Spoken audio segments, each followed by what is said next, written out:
आप देख रहे हैं दैनिक दिल्ली न्यूज। श्रीनगर के गासो इलाके में मंजूर अहमद की स्ट्रॉबेरी की खेती में लाल लाल और जायके से भरी फसल तैयार है और फसल को बाजार में ले जाने के लिए स्ट्रॉबेरी को खेत से काटा जा रहा है। लेकिन मुश्किल ये है कि कोरोना कर्फ्यू के कारण मंजूर की स्ट्रॉबेरी खरीदेगा कौन। बाजार बंद हैं, जिसकी वजह से उन्हें नुकसान से दो चार होना पड़ रहा है। इस साल जो कोरोना की वजह से नुकसान है वो 60% है ऑलमोस्ट, क्योंकि माल भी मंडी में टाइम पे नहीं पहुंच पाता है और ख़रीदार भी बहुत कम है। ये रेडी वाड़े लग जाते थे बिलवाड़ या डाउनटाउन की तरफ, तो इस साल वो रिस्ट्रिक्शन ज़्यादा है, जिसकी वजह से इस साल लॉस हो चुकी है। लास्ट ईयर ये हमने भेजा था मगर रोड की जानिब और यहाँ जम्मू तक भी गया था, लेकिन इस साल रेस्ट्रिक्शन ज़्यादा है और उसमें लाइव परशेबल ज़्यादा डेट भी मतलब कम है, जिसकी वजह से ख़राब हो जाता है और इस साल हमने वहाँ नहीं भेजा।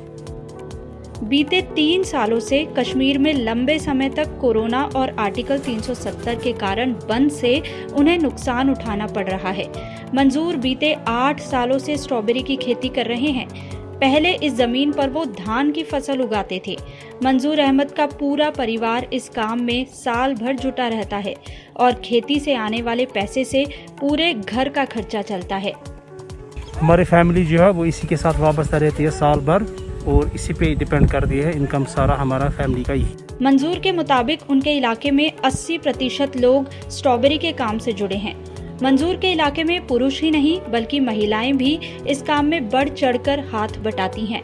महिलाओं का कहना है कि स्ट्रॉबेरी की खेती से उनके खर्चे चलते हैं, लेकिन कोरोना कर्फ्यू की वजह से इस बार उनके इलाके में कोई खरीदार नजर नहीं आया। हमारे यहाँ हर बेटी बहू माँ स्ट्रॉबेरी के काम से जुड़ी है।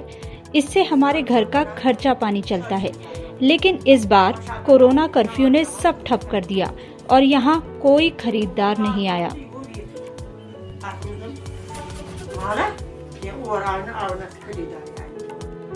जम्मू कश्मीर में बीते 26 दिनों से कोरोना कर्फ्यू जारी है और इसे 31 मई तक बढ़ा दिया गया है।